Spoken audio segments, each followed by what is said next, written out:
Bismillahirrahmanirrahim. Assalamualaikum warahmatullahi wabarakatuh.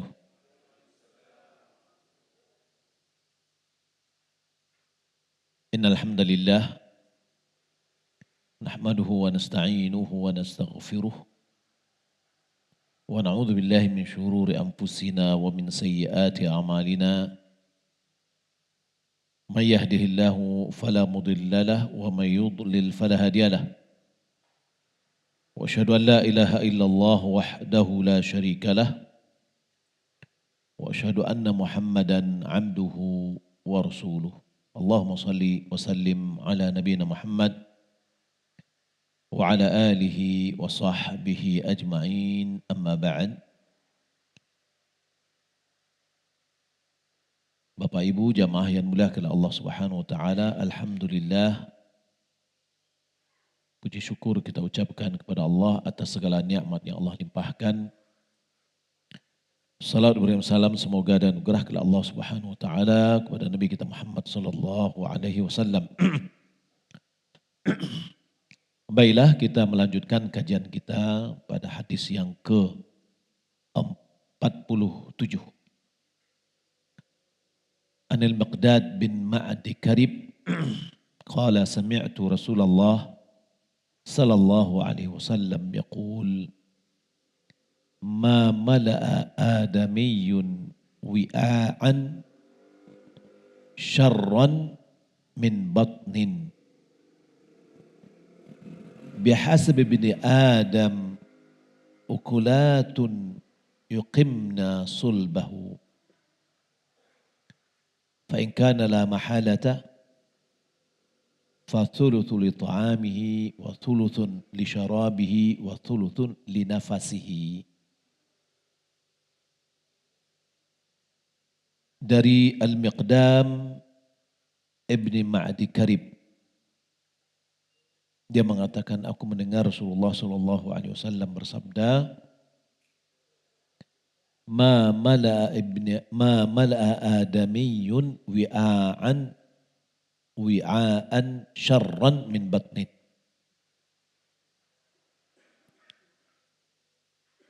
Tidaklah keturunan Adam memenuhi satu wadah yang paling buruk daripada memenuhi perutnya. Bihasab ibni Adam ukulatun yuqimna sulbahu. Cukuplah bagi keturunan Adam beberapa suapan yang dapat menegakkan tulang punggungnya. Fa in kana la mahalata, jika memang harus lebih dari itu, lebih beberapa suapan, fathuluthun li ta'amihi, maka hendaklah dia bagi perutnya menjadi 3 bagian. Maka sepertiga untuk makanannya, wa thuluthun li syarabihi, sepertiga untuk minumnya, wa thuluthun li nafasihi, dan sepertiga untuk dia bernafas. Rawahu Imam Ahmad wa Tirmidzi wa Nasa'i wa Ibnu Majah wa qala Tirmidzi haditsun hasan. Hadis ini diriwayatkan Imam Ahmad, Tirmidzi, Nasa'i, Ibnu Majah. Imam Tirmidzi mengatakan hadis ini hasan. Jadi secara umum Nabi SAW mengatakan tidaklah anak Adam atau tidaklah manusia itu memenuhi satu wadah yang paling jelek, yaitu memenuhi perutnya. Maka anak Adam cukuplah beberapa suap saja yang bisa meluruskan punggung, tulang punggungnya. Tapi kalau seandainya lebih dari itu, lebih dari beberapa suap, Maka dibagi 3, sepertiga untuk makan, sepertiga untuk minum, sepertiga untuk bernafas. Hadis ini Bapak Ibu dimulakan Allah Subhanahu wa taala menjadikan landasan yang mencakup dalam segala ilmu pengobatan. Hadis ini bisa dikatakan intisari sebagai ilmu dasar pengobatan. Ilmu dasar untuk kesehatan. Artinya apa? Kalau jalankan ini saja hadisnya, orang itu akan sehat. Gitu. Diriwayatkan dari Ibnu Masawiyah atau Masawih, ya, Ibnu Masawih, yang dia adalah at-tabib, dia adalah seorang dokter. Ketika dia membaca hadis ini di dalam kitab Abi Khaythamah, lalu dia mengatakan, "Law ista'malan nasu hadhil kalimat." Kalau manusia mau melaksanakan, mempraktekkan atau memakai kalimat-kalimat di atas. Ini mau mengamalkan hadis ini. Salimu minal amradi wal asqam. Niscaya mereka akan selamat dari berbagai macam penyakit. Wala ta'attalatil maristanat wadakakin sayadilah. Maka pasti rumah sakit dan apotek-apotek akan sepi, akan tutup. Wa innama qala hadha, karena beliau mengatakan ini li'anna asla kulli da'in at-tukham. Karena sumber segala penyakit itu adalah penyakit pencernaan. Kama qala ba'duhum, sebagaimana sebagian mereka mengatakan, aslu kulli da'in al-baradah. Sumber segala penyakit adalah penyakit pencernaan.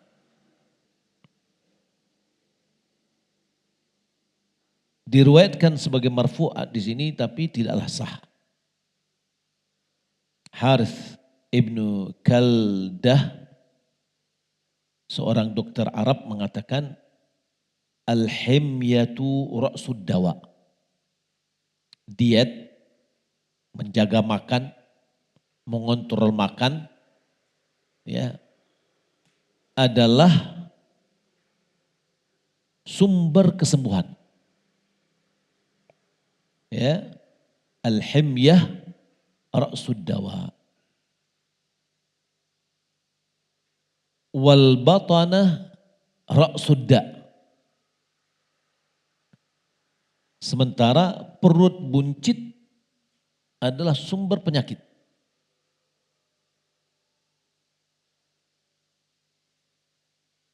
Rafa'ahu ba'duhum, sebagian dari perawi merafa'kan atau mengangkatnya kepada Nabi, tapi itu juga tidak sah. Dan ini sebagian manfaat dari sedikit makan dan menjauhi kekenyangan dari sisi kebugaran dan kesehatan tubuh. Jadi memang diminimkan makannya sehingga tubuhnya menjadi sehat. Adapun manfaat dari kurangnya makan tadi atau meminimkan makan, bukan kurang makan, meminimkan makan, manfaatnya dilihat kepada jantung, ya, dan kesehatannya. Maka sedikit makan itu menyebabkan jantung atau kalbu kita itu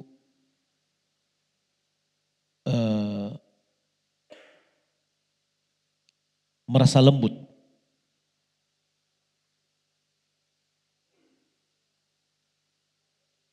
Wa quwwatul fahmi, mudah memahami, yakni kecerdasan.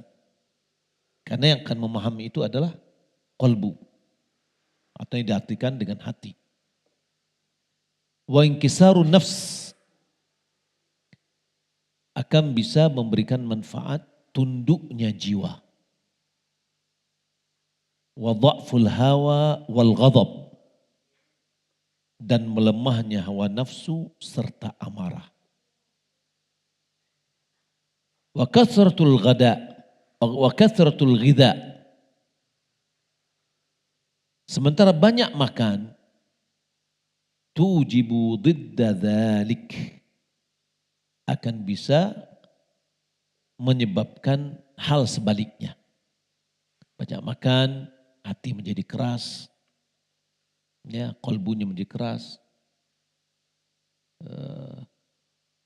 susah memahami, tadi tidak, jiwanya tidak tunduk, ya, hawanya kuat,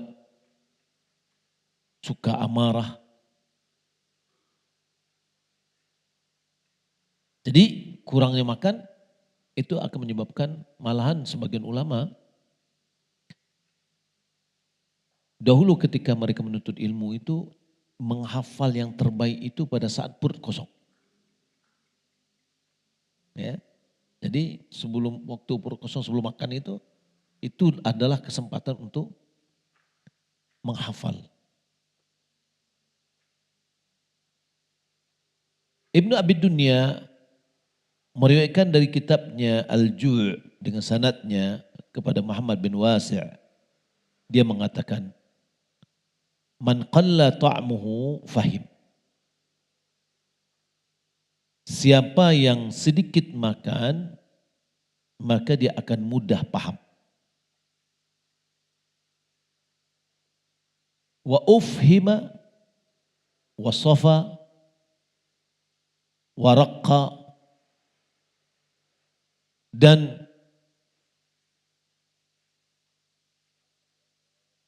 mudah paham dan mudah memberikan wa ufhima wa afhama, mudah memberikan pemahaman. Jadi ketika dia memberikan penjelasan mudah pula. Mudah dia memahami, mudah pula dia memberikan penjelasan. Kemudian hatinya menjadi bersih dan lembut. Wa inna kathar ta'ami la yuthqilu sahibahu an kathir mimma yurid. Banyak makan akan membebani pelakunya dari semua hal yang dikehendakinya. Terhalang jadinya. Banyak makan, ngantuk. Akhirnya apa yang diinginkan nggak jadi. Membaca buku udah ngantuk duluan. Tapi kalau seandainya diminimkan makannya, dikurang makannya, maka masih bersemangat.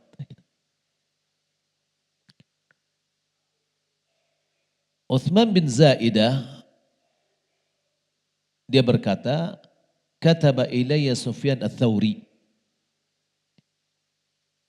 Sufyan ats-Tsauri menulis surat kepadaku. Yang ditulis di dalamnya, in aradta an yasihha jismuka. Jika engkau ingin tubuhmu sehat, wa yaqillu naumuka, dan tidurmu sedikit, fa'aqilla minal akal, maka kurangilah makan. Ya kan, orang banyak makan kecilnya 3 ya, makan batang buah, lalu bekaruah, ke belakang lasuah. Ya. Sebenarnya itu nggak baik dengan kepikirannya nggak baik jadinya. Ya, dia tidurnya yang lelap. Ya. Malik bin Dinar dia mengatakan ma bagi lil mu'min ayyakuna batnuhu akbar hammihi wa an takuna syahwatuhu hiyal ghalibata alaihi. Kata Malik bin Dinar, tidaklah patut terhadap seorang mukmin perutnya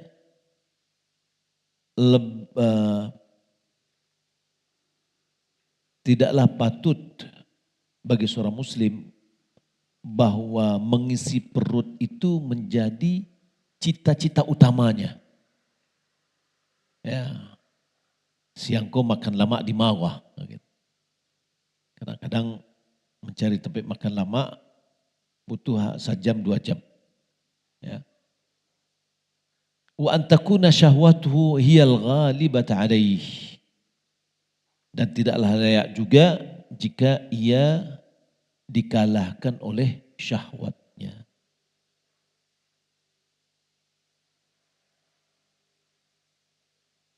Nabi SAW telah menganjurkan di dalam hadis Miqdam ini agar mempersedikit makan dengan bersabda hasbu bini Adam bihasabi ibni Adam luqmatan au luqmatun au luqaimat yuqimna sulbahu. Cukup bagi anak keturunan Adam dia memakan beberapa suap yang bisa meluruskan tulang punggungnya.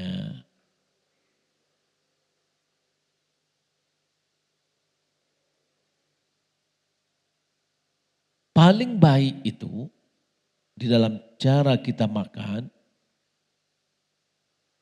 adalah apa yang dimakan orang mukmin itu separuh untuk perutnya, di sepertiga perutnya untuk makan, dan minum untuk sepertiga.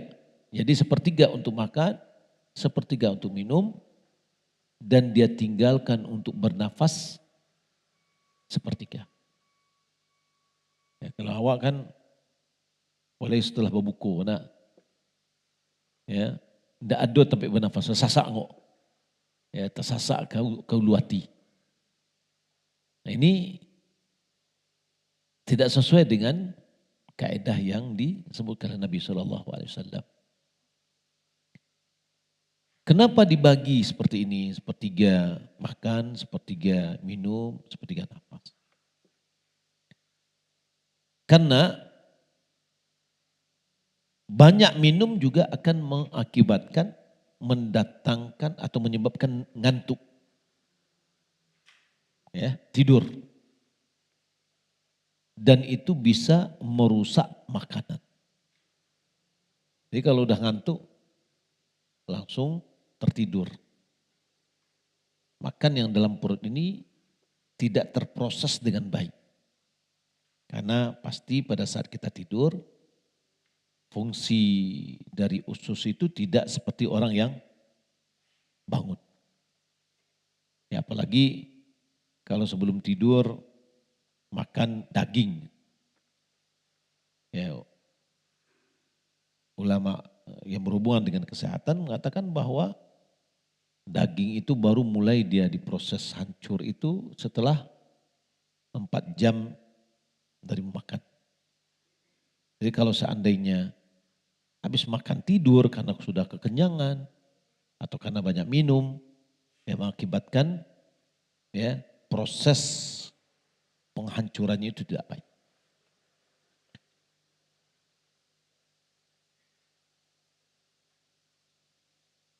Nabi SAW dan para sahabatnya terkadang atau sering mereka dalam kondisi lapar. Sering mereka lapar. Dan mereka meminimkan untuk makan syahwat, yakni makan lahap. Walaupun itu disebabkan tidak adanya yang akan dimakan, ya, kekurangan bagi mereka. Namun Allah Subhanahu wa taala memilihkan untuk Rasulnya yang terbaik. Karena kurangnya makan untuk Nabi juga itu adalah pilihan dari Allah. Sampai Aisyah mengatakan tidak ada makan yang dimiliki oleh Nabi kecuali aswadan.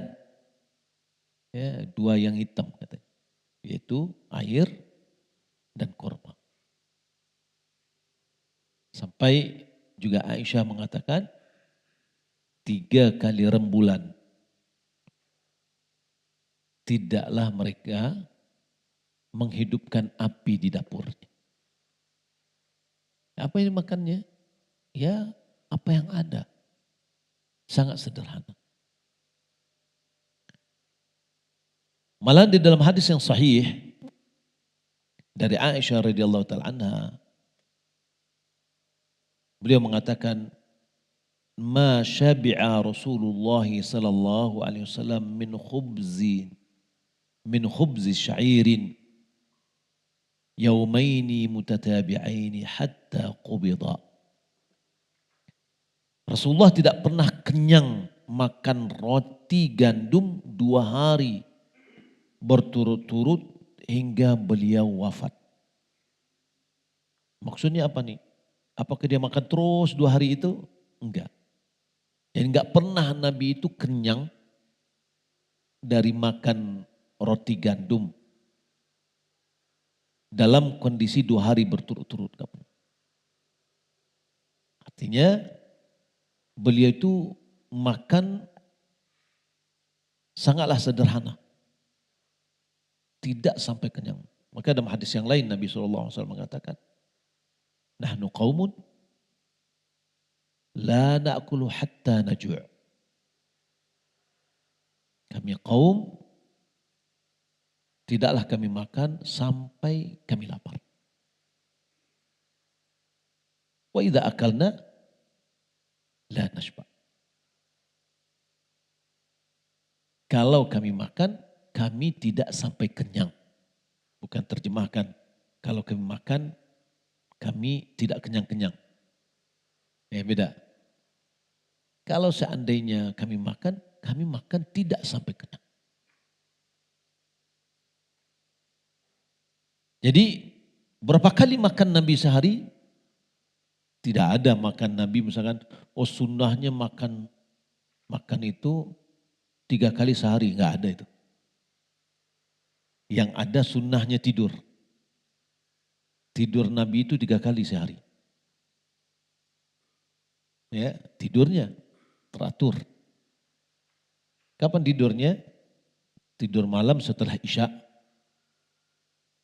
Ya. Kemudian tengah malam dia bangun salat malam. Kemudian apabila Bilal sudah azan pertama, beliau tidur lagi. Untuk mengumpulkan kekuatannya yang tadi dia sudah bangun. Itu berarti tidur pertama setelah Isya. Sehingga Nabi SAW membenci berbincang-bincang setelah Isya. Lalu dia bangun malam, lalu ketika azan Bilal, beliau tidur. Ya, untuk menjelang datangnya azan Ibn Ummi Maktum. Dan itu sebentar sekali. Yang ketiga, qailulahnya. Qailulahnya Nabi itu sebelum zuhur. Beliau tidur sejenak. Dan itu kalau kita lakukan pola ini, kekuatan kita akan terjaga. Malah Nabi SAW menyuruh kita tidur siang, ya qailulah, karena syaitan itu tidak qailulah. Nah jadi makan Nabi tidak tertentu. Tidak bisa dikatakan 3 kali makannya sehari. Ya. Apalagi makan nasi, nggak pernah Nabi makan nasi ya. Nah, jadi orang makan kurma aja sehat.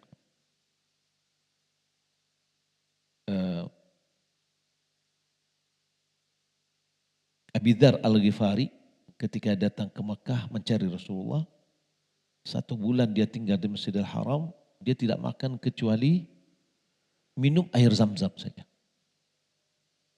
Sehingga perutnya berlipat. Ya, gemuk dia. Karena memang air zam-zam itu adalah makanan yang mengenyangkan. Jadi Nabi SAW tidak pernah kenyang dari makan roti gandum 2 hari berturut-turut. Dalam Sahih Muslim juga dari Umar, bahwasanya Umar pernah berkhutbah, beliau menyebutkan apa yang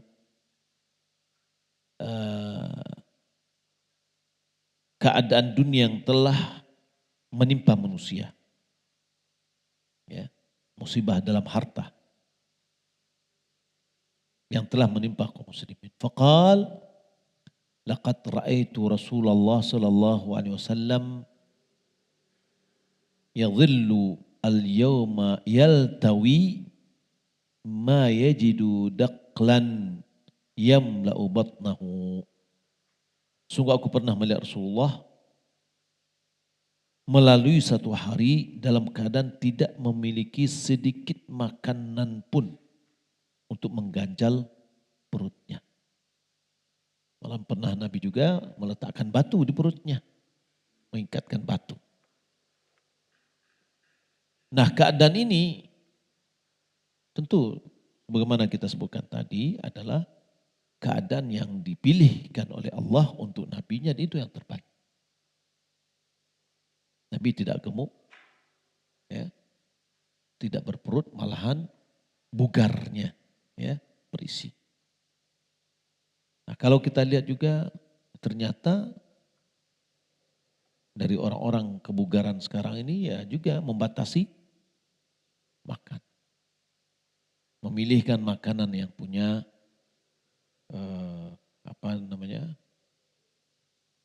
pilihan-pilihan makanan yang proteinnya, penyerapan protein dan yang lainnya. Malah ada yang mengatakan bahwa telur rebus itu untuk kita makan itu sangat baik, terutama adalah putihnya. Malah ada yang pernah kita dengar dari nasihat-nasihat ahli lah ya, bahwa usia lansia, usia tua itu yang baik itu adalah telur rebus. Jadi kalau kita lihat membatasi makan kita, ini adalah bagian dari kesehatan. Pernah terjadi, ada yang berkisah kepada saya bahwa istrinya sakit perutnya lah atau ususnya.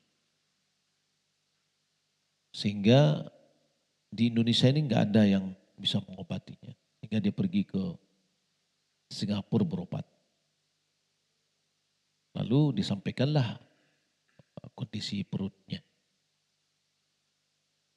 Lalu setelah itu dia coba puasa Nabi Daud. Ya, selama 3 bulan dia puasa Nabi Daud. Kemudian dia periksa lagi, dokter di Singapura itu kaget. Ini minum obat apa? Ya, yang menunjukkan perkembangannya yang luar biasa terhadap penyakitnya.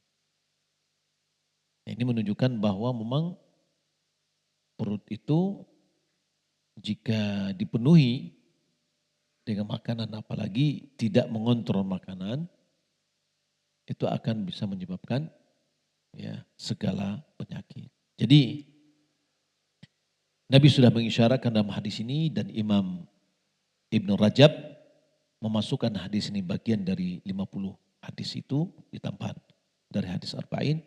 Dia memilih satu hadis yang merupakan kunci untuk kesehatan.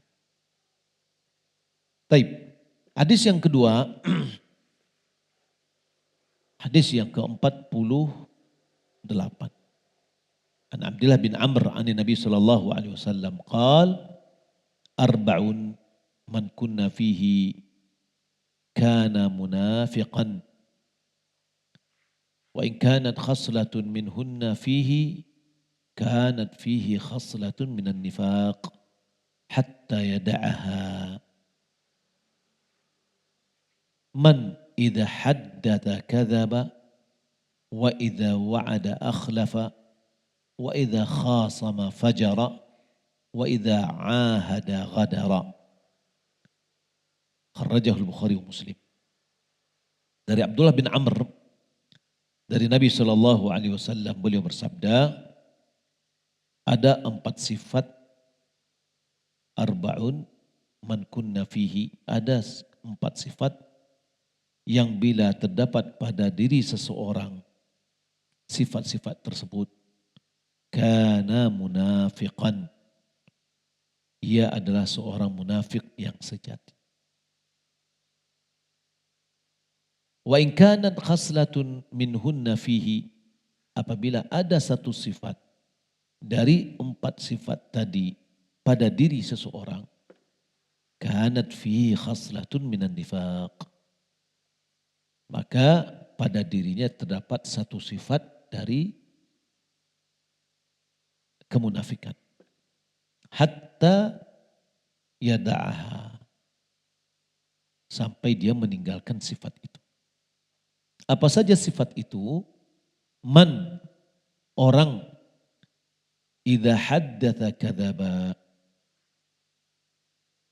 jadi apabila dia berbicara, dia berbohong.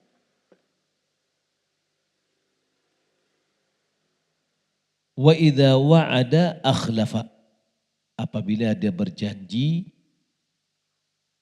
dia mengingkari. yakni ingkar janji. Wa idza khasama fajara, apabila dia berselisih, yakni bermusuhan, fajara, dia melakukan perbuatan zalim, melampaui batas. Wa idza ahada ghadar, apabila membuat perjanjian, membuat kesepakatan, ghadara, maka dia pun melanggarnya. Jadi apabila dia berbicara, dia berbohong. Apabila dia buat janji, dia ingkar. Apabila dia bertengkar atau bermusuhan atau berselisih, dia melakukan kezaliman. Apabila dia membuat perjanjian, dia melanggarnya. Hadis riwayat Bukhari dan Muslim. Masuk. Ya. Baik. Bapak Ibu yang dimuliakan Allah Subhanahu wa taala.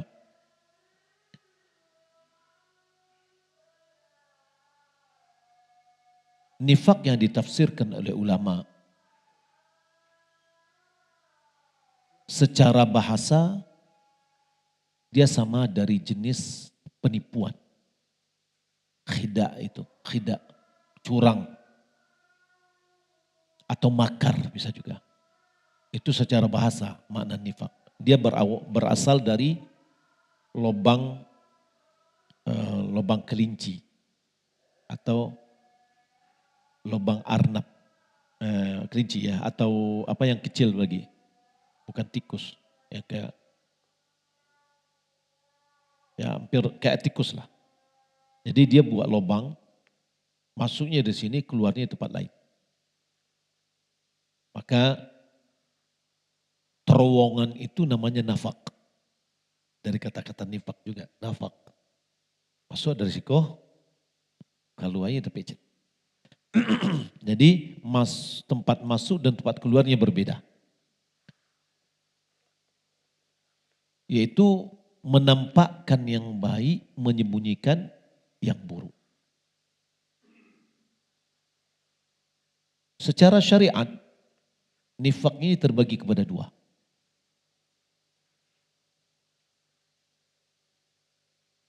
Nifak akbar, sifat nifak atau kemunafikan akbar. Yang kedua nifak asghar.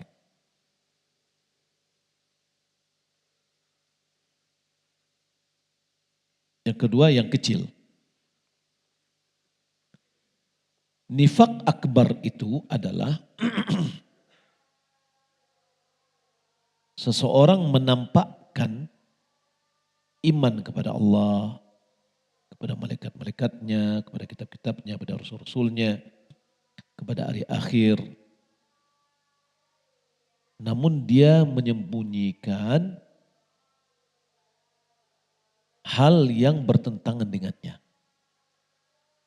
Baik secara keseluruhan atau sebagian.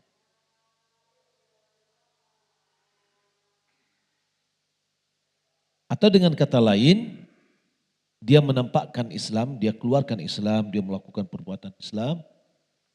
Tetapi di dalam hatinya adalah sebenarnya pengingkaran, kekufuran. Sebagaimana yang terjadi pada Abdullah bin Ubay bin Salul. Dia nampakkan dia tetap juga sholat di belakang Rasulullah.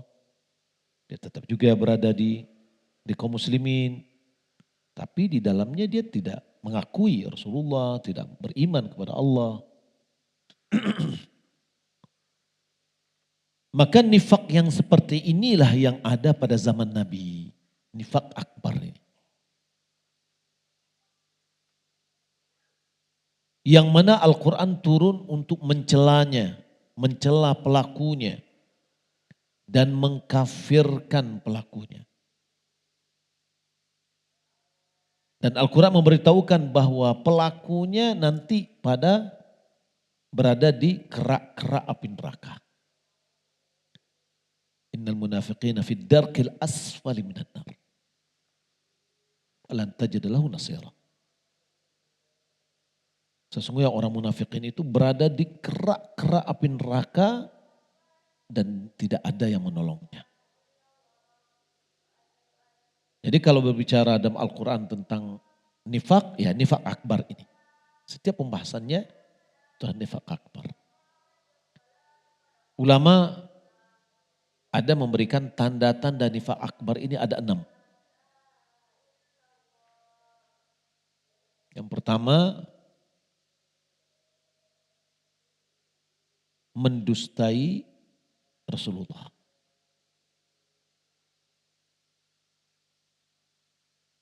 Yang kedua, mendustai ajaran yang dibawa oleh Rasulullah.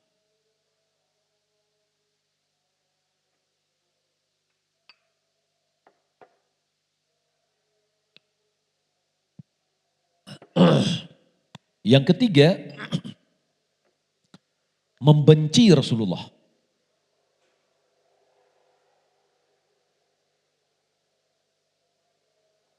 Yang keempat, membenci ajaran yang dibawa oleh Rasulullah.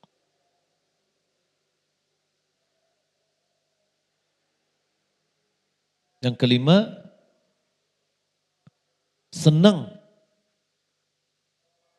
jika agama Rasulullah kalah.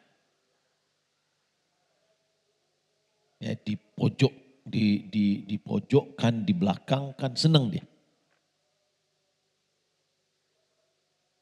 Yang keenam, benci jika agama Rasulullah menang.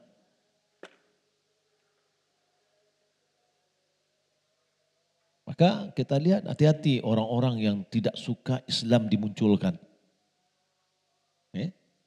Dikhawatirkan adanya sifat nifak akbar di hatinya. Sebab konsekuensi dia beriman. Kalau mau jujur dalam keimanannya, dia mencintai Rasulullah. Mencintai ajaran Rasulullah. Dia mencintai Islam itu selalu muncul ke depan, terdepan. Yang kedua, nifak asghar, yang mana dia adalah nifak amali. Nifak secara praktek, perbuatan.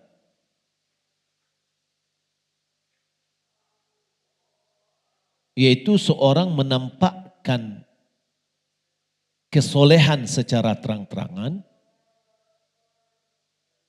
tapi menyembunyikan lawannya. Jadi di depan orang dia soleh, di belakang orang dia toleh. Ya, tidak soleh. Depan orang dia rajin, di belakang orang dia tidak rajin. Oleh karena itu ulama mengatakan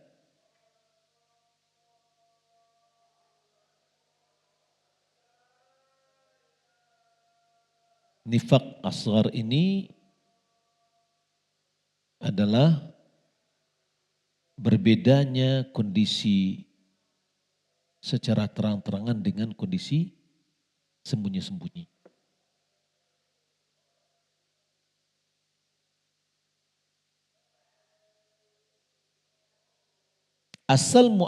Dasar dari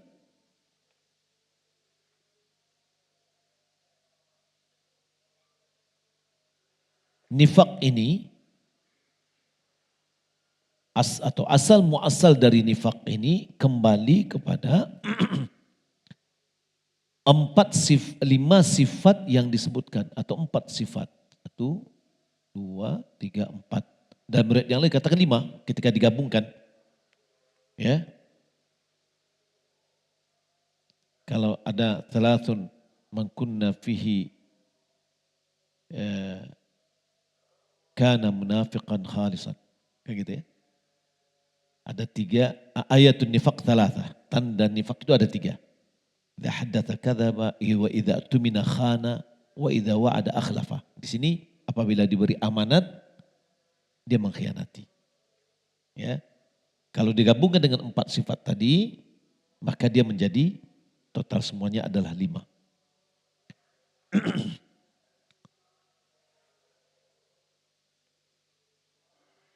Yang pertama,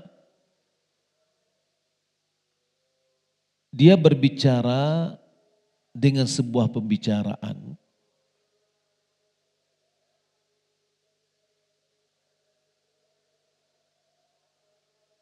kepada orang yang mempercayai pembicaraannya. Dia bicara nih kepada si A. Si A ini meyakini bicara itu adalah benar. Sementara yang dia informasikan itu adalah bohong. Ya.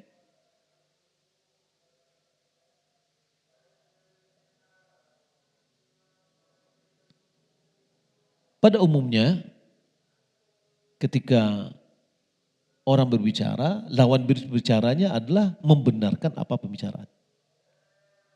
Ternyata dia berbicara berbohong dalam pembicaraan.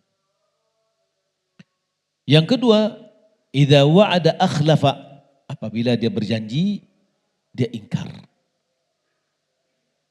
Nah, ini terbagi kepada 2. Yang pertama, dia berjanji tetapi dalam niatnya dia tidak akan memenuhi janji itu. Lahadun niatnya tidak akan datang. Datang yo. Biasanya apa? Dek, sakan mak mengecian ida. Allah kecian aja lah insya Allah. Tapi niatnya memang tidak datang. Maka ini wahada asyarrul khalaf. Ini pengingkaran atau mengingkar yang paling buruk nih. Ya.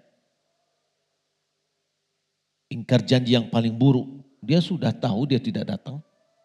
Dan niatnya dia tidak datang memang. Ya. Tapi dia mengatakan, yo, mau datang insya Allah. Insya Allah. Ya.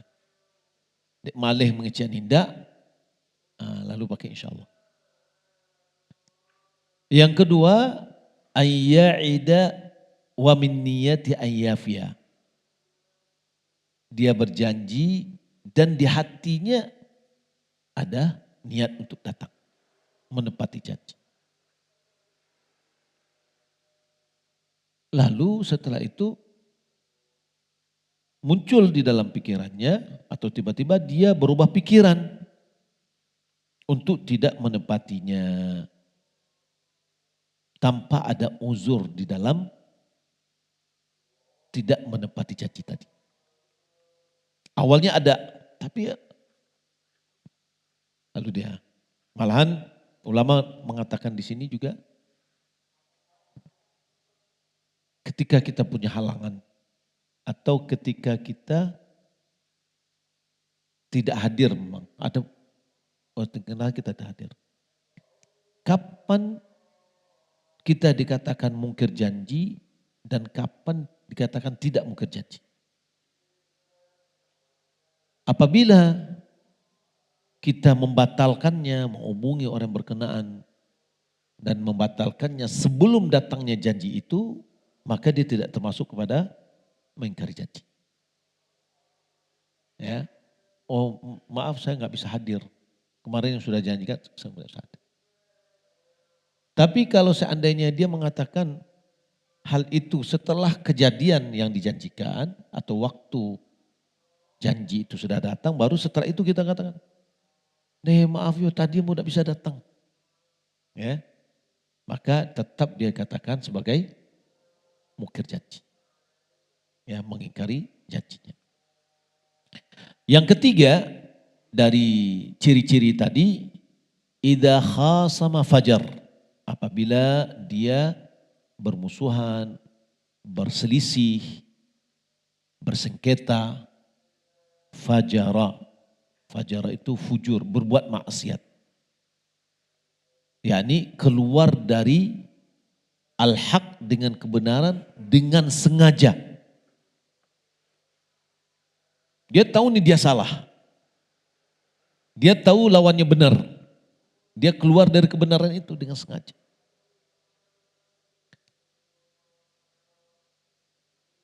Sehingga yang hak menjadi batil, yang batil menjadi hak. Dia bolak-balik.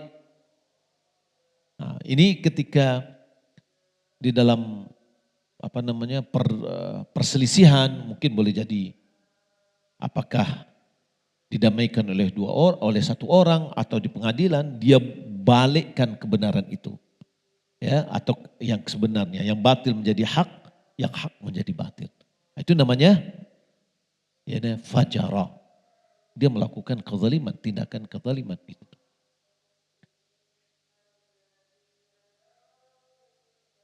Kalau seandainya dia adalah orang yang mampu melawan musuhnya, maka dia berupaya menegakkan bandang basah. Ya, dia selalu berusaha untuk mencari kemenangan di dalam kebatilan, bela kebatilan itu. Ya. Dan berupaya menggiring opini sehingga orang yang mendengar mengatakan, oh iya batu aja mah. Ya, membenarkannya. Maka ini adalah seburuk-buruk yang diharamkan. Karena dia merubah atau membalikkan fakta.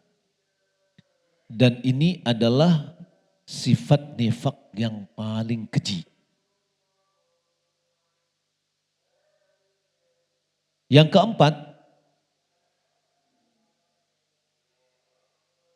apabila idza ahada ghadara, apabila dia membuat perjanjian, kesepakatan, ya, kontrak kerja dan yang lainnya, dia ghadara, yaitu mengingkari atau menyelisihinya. dan tidak menunaikan perjanjian itu. Sementara Allah mengatakan ya ayyuhalladzina amanu aufu bil uqud. Yang kelima, idza tumina khana. Apabila diberi amanah dia berkhianat. Yaitu mengkhianati amanah. Apabila seseorang diberi amanat, maka wajib baginya untuk menunaikan amanat itu. Maka khianat di dalam amanah yang diberikan merupakan dari sifat nifaq. Maka oleh karena itu, kan ini adalah sifat yang sangat keji. Apa kata Allah? Dalam hadis Nabi SAW mengatakan, la takhun man khanak. Kata Nabi SAW, jangan engkau mengkhianati orang yang engkau khianati. Kalau kita dizolimi, boleh nggak kita menzoliminya? Juga tidak boleh. Karena menzolimi itu adalah haram hukumnya. Tapi kalau kita disakiti, bolehkah kita menyakitinya? Ya. Wal jaza'u sayyi'atin sayyi'atun mithluha. Balasan keburukan, keburukan yang sama. Tapi tidak kezaliman. Maka disitulah ditegakkan kisos. Adapun kezaliman, apa itu artinya zulm? Zulm itu meletakkan sesuatu tidak pada tempatnya. Ya, melampaui batas. Allah mengatakan dalam hadis qudsi, ya ibna Adam inni haramtu dzulma ala nafsi wa ja'altuhu bainakum muharrama fala tadzalamu. Wahai anak Adam, aku telah mengharamkan kezaliman terhadap diriku, kata Allah, dan aku telah jadikan kezaliman itu sesuatu yang diharamkan di tengah-tengah kalian, maka jangan kalian saling menzalimi. Berarti tidak boleh zalim lawan zalim, tidak boleh. Ya. Kalau ada orang membalas kezaliman dengan kezaliman, berarti dia berdosa. Taib. Wah, saya dikhianati. Bolehkah kita melawan dengan khianat? Juga tidak boleh. Karena khianat itu adalah sifatnya orang munafikin. Orang mukmin tidak boleh bersifat dengan sifatnya nifak. Bapak Ibu kalau Allah Subhanahu wa taala, kesimpulannya bahwa nifak ini, ya, kemunafikan ini kembali pada satu hal. Sifat nifak ini kembali kepada satu hal. Apa? Berbedanya antara yang disembunyikan dengan yang ditampakkan. Berbedanya dalam keadaan kesendirian kita di dalam berbeda dengan keramaian kita.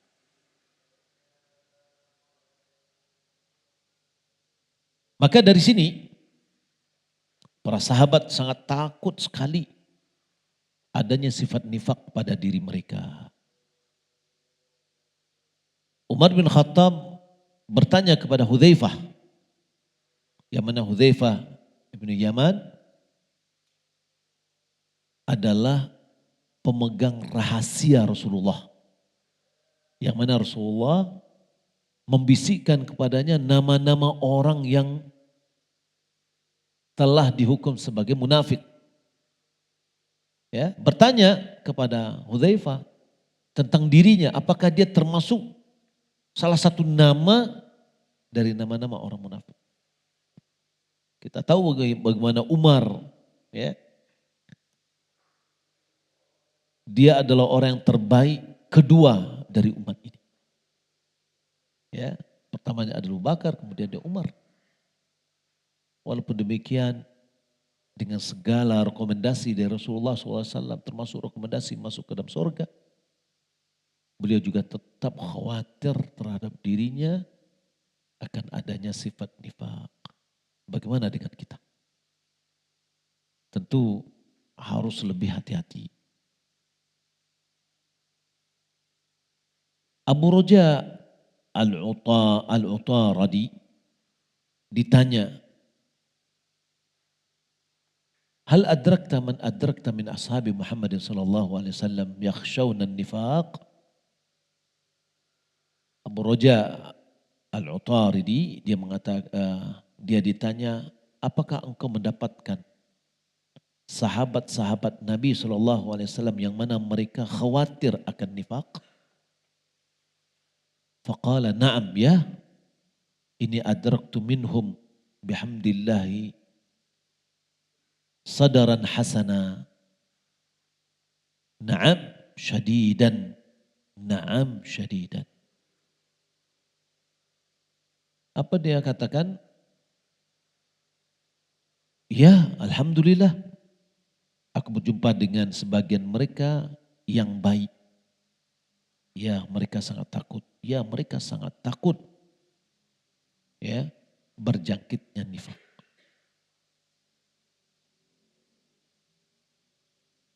Imam Bukhari di dalam sahihnya beliau mengatakan, qala Ibnu Abi Mulaikah, adraktu 30 min ashabin Nabi sallallahu alaihi wasallam kulluhum yakhafuna an-nifaq, kulluhum yakhafu an-nifaq ala nafsihi.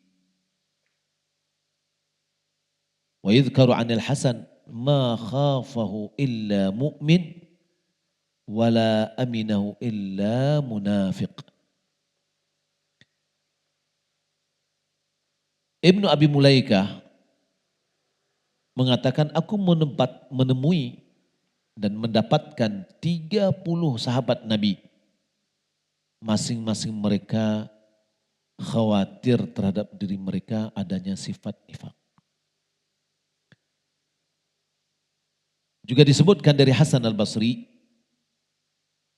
beliau mengatakan tidak ada yang khawatir terhadap nifaq itu kecuali dia adalah orang mukmin. Dan tidak ada yang merasa aman dari sifat nifaq. Dia mengatakan, ambo enggak ada sifat nifaq pada diri ambo. Gitu ya. Merasa aman dia, tidak ada sifat nifaq pada dirinya. Kecuali orang munafik. Ya. Orang mukmin selalu dia was-was, khawatir kalau ada nifaq pada dirinya. Maka dia selalu memperbaiki hatinya, memperbaiki dirinya. Orang munafik dia tidak merasa khawatir, dia merasa aman. Ya. Jadi tidaklah takut terhadap sifat nifaq kecuali orang mukmin, dan tidaklah merasa aman dari sifat nifaq kecuali orang munafik. Riwayat-riwayat dari para salaf tentang ini sangatlah banyak sekali. Imam Ahmad juga pernah ditanya, "Ma taqulu fi man la yakhafu ala nafsihi nifaq?"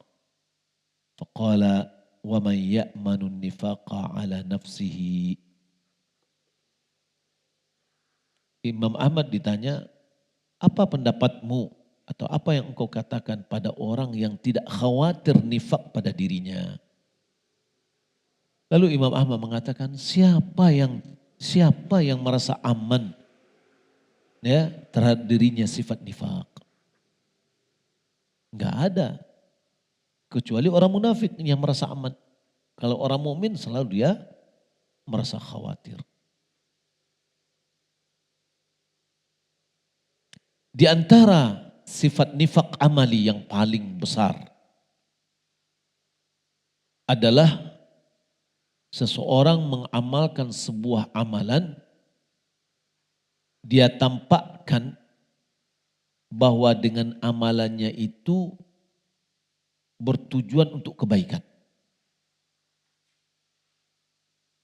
Tapi sebenarnya dia mengamalkan itu untuk mendapatkan sebuah tujuan yang jelek. Jadi tersembunyi keburukannya itu dalam kebaikan. Ditampakkan amalan yang baik-baik tapi sebenarnya ada tujuan yang jelek yang dia inginkan. Sehingga tercapailah yang dia inginkan. Dia berupaya untuk mencapai kepada tujuannya dengan cara penipuan. Ya.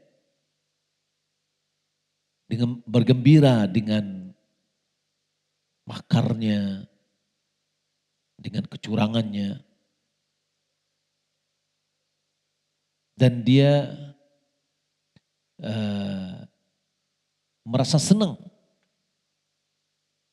pujian orang terhadapnya karena dia sudah berbuat baik yang tampak. Ya, senang dia.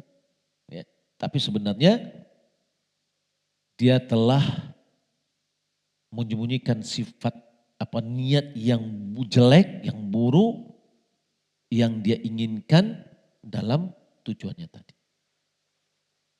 Ini itulah pengkhianat-pengkhianat. Ya, yang dia menampakkan bahwasanya dia bersama kita, ternyata istilah begitu apa? Menggunting kain dalam lipatan. Ya. Dan nampak ada elok saja. Ternyata tujuan dia sangatlah jelek. Maka ini kata Ibnu Rajab adalah di antara kriteria nifak amal yang paling jelek. Dan ini juga telah dihikayatkan oleh Allah Subhanahu wa taala dalam Al-Qur'an tentang orang-orang munafik dan tentang orang Yahudi. Dalam surah At-Taubah Allah Subhanahu wa taala berfirman, At-Taubah ayat 108, ittakhadhu masjidan dirara wa kufran wa tafriqan bainal mu'minina wa irsadan liman haraba Allah rasulahu min qabl wa la yahlifunna in aradna illa al-husna wallahu yashhadu innahum lakathibun. Ini masjid dirar, di mana kejadian ini adalah di Quba.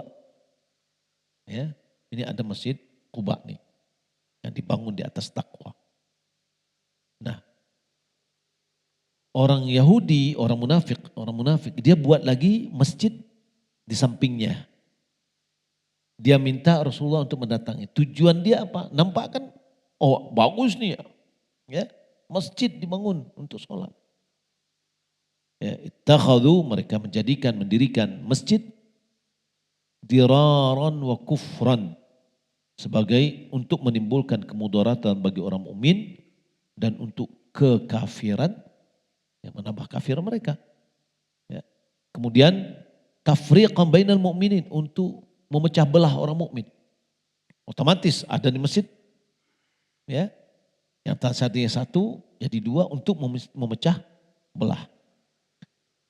Wa irsadan lima haraballaha wa rasulahu min qabl, dan serta menunggu kedatangan orang-orang yang telah memerangi Allah dan Rasulnya sejak dahulu. Yakni sampai base campnya untuk menerima orang-orang kafir. Ya, markasnya. Lalu ketika ditanya, wala yahlifunna in aradna illal husna. Mereka mengatakan, bersumpah dengan sungguh-sungguh, kami tidak menghendaki kecuali yang baik aja. Ya. Wallahu yashhadu innahum lakathibun. Allah menyaksikan mereka, ya, atau Allah menjadi saksi bahwasanya mereka itu sungguh pembohong. Apa kata Allah kepada Nabi? La taqum fihi abada. Sama sekali jangan kamu sholat di situ. Ya, akhirnya masjid itu dirobohkan oleh Nabi Shallallahu Alaihi Wasallam. Karena ini tujuan awalnya sudah jelek. Ya, tujuan awalnya adalah buruk. Walaupun tampaknya adalah bikin masjid. Begitu juga Allah turunkan firman-Nya terhadap orang Yahudi.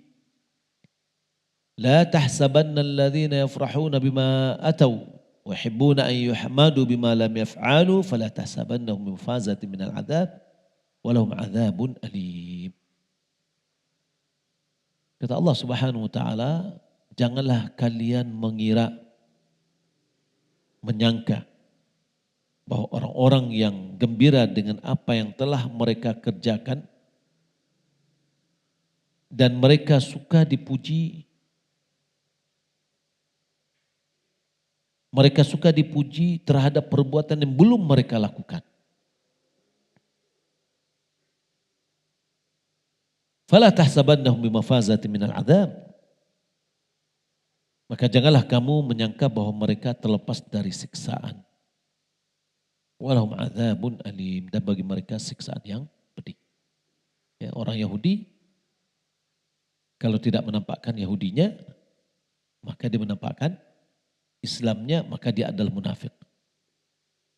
Ya, awal dahulu kan Madinah itu ditempati oleh sebagiannya orang-orang Yahudi.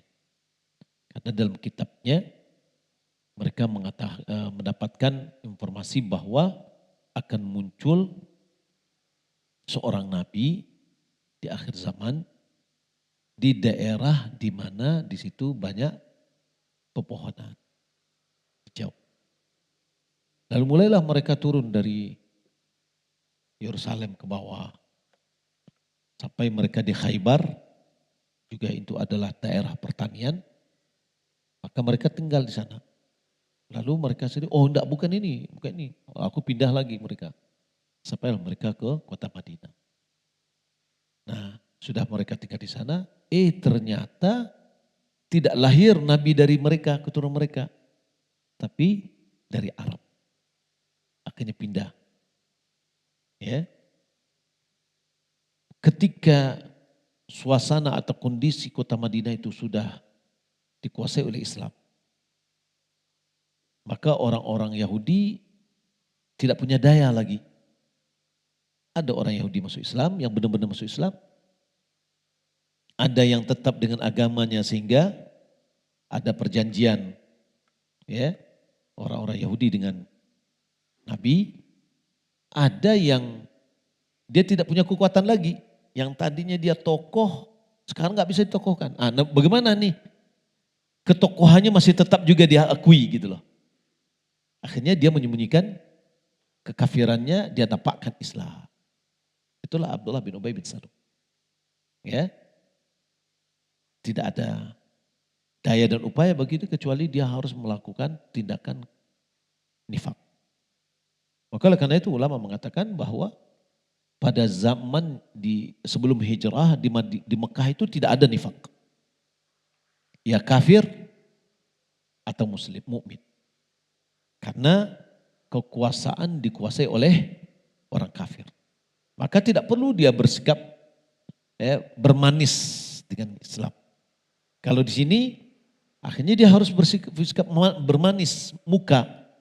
Karena kalau berlawan, kalah wak. Ya. Nah, caranya gikulai. Ya. Nah, jadi itulah yang dilakukan oleh mereka orang munafik, membuat masjid dirar. Kemudian juga orang Yahudi dia merasa senang dengan apa yang tidak dia lakukan. Dipuji orang, tapi dia tidak lakukan. Oh, Bapak ini sudah berhasil memajukan kota kita. Sebenarnya tidak ada kerja orang kan. Lalunya berbanggaan. Subhanallah ya. Taulah kita diri sendiri. Ya, kalau seandainya coba kita lihat bagaimana Abu Bakar sedih ketika ada yang memujinya. Ya.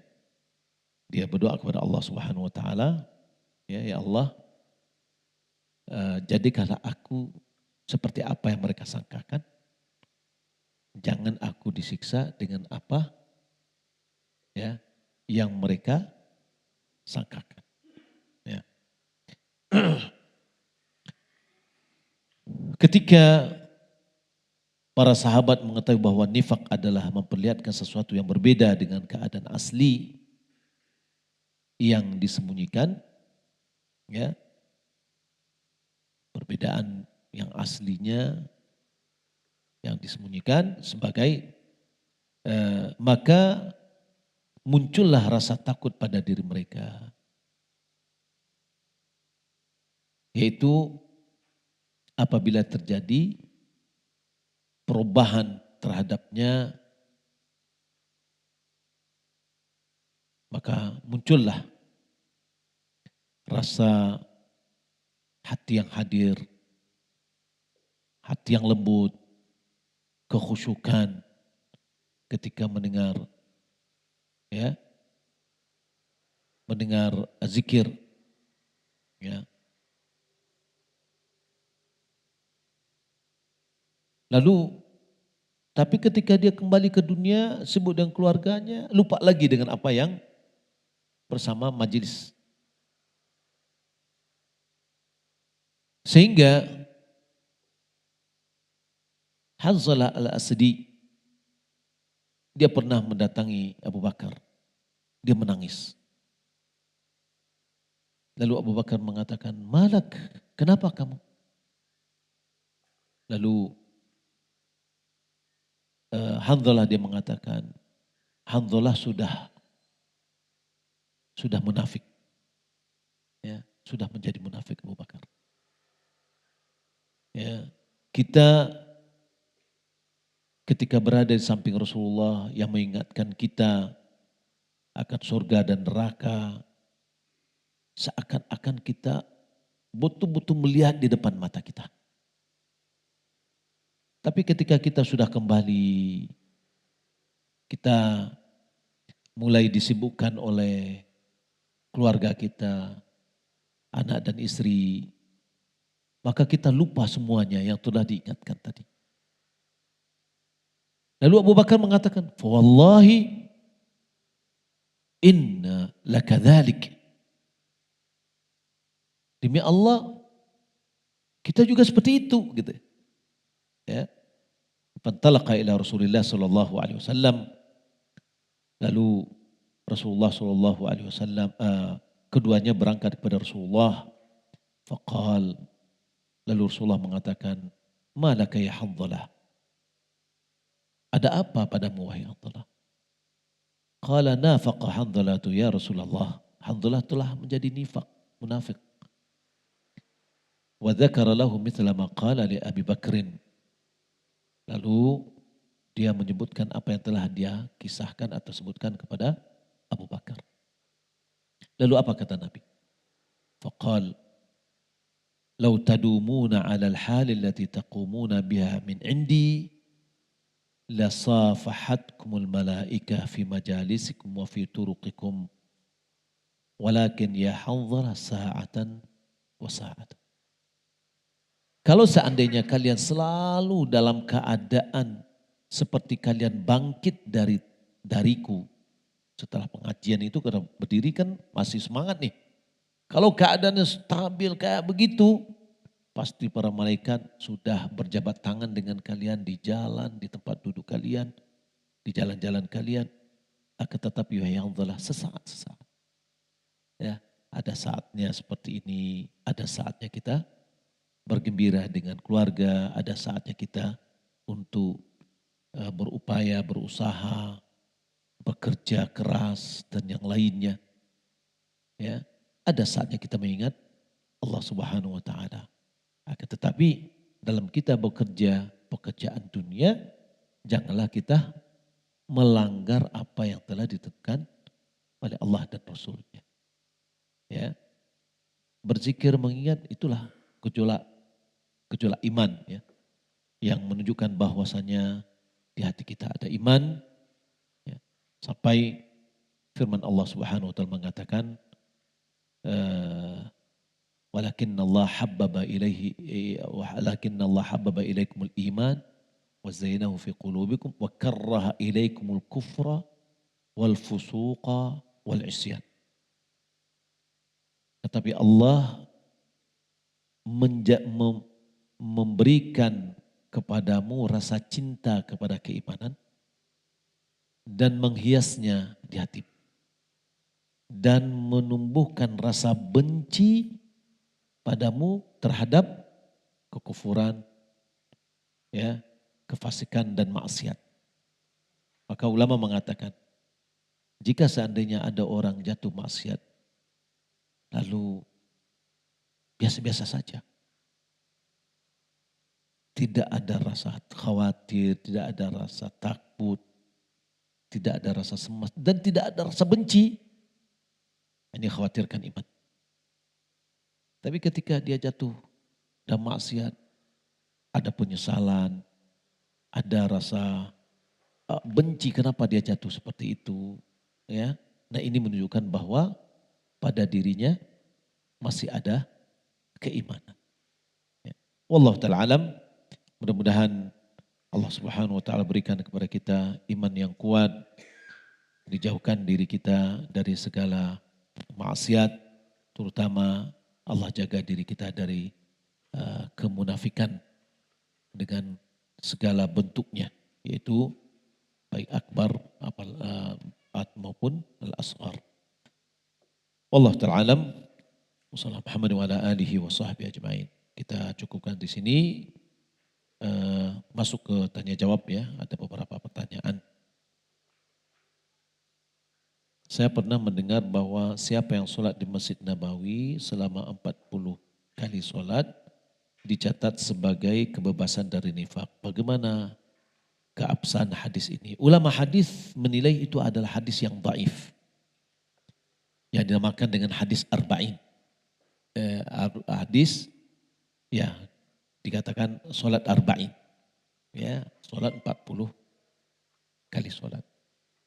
Ada hadis arba'in ini juga, tapi bukan 40 sholat, tapi 40 hari. Yaitu siapa yang mendapatkan takbiratul ihram bersama imam selama 40 hari. Maka diberikan kepadanya 2 kebebasan. Bebas dari sifat nifak, bebas dari api neraka. Tapi 40 hari berturut-turut. Ya.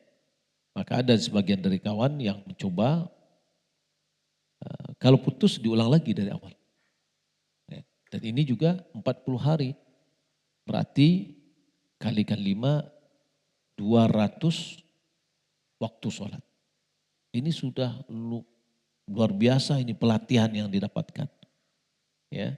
Sudah membiasakan selama 40 hari dia akan datang ke masjid sebelum imam berdiri atau takbiratul ihram, karena mendapatkan takbiratul ihram itu adalah dengan cara kita imam takbiratul ihram kita sudah berada di saf dan kita mengangkat tangan kita.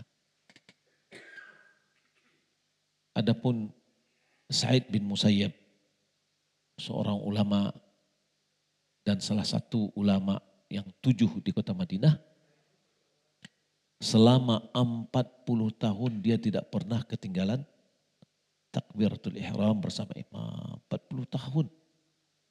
Ya. Luar biasa. Allah ta'ala alam.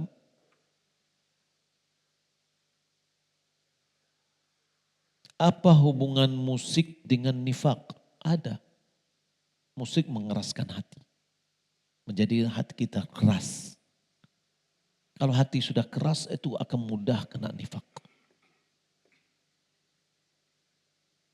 Seorang musisi yang terkenal di Indonesia malah terang-terang dia mengatakan bahwa musik itu tidak bisa sinkron dengan Al-Quran katanya, menghafal Al-Quran. Banyak mendengar musik itu menjadikan kita pelupa. Dan dia katakan begitu, saya aja pelupa. Ya. Maka saya tegaskan katanya bahwa tidak bisa dicampur antara musik dengan menghafal Al-Quran. Ya. Dan ini ada pengakuannya, ya tentu sebelumnya agama kita sudah menjelaskan. Ya, dan haramnya musik itu. Ya. Wallahu ta'ala. Tapi demikian yang dapat kita sampaikan, semoga bermanfaat. Wassalamualaikum warahmatullahi wabarakatuh.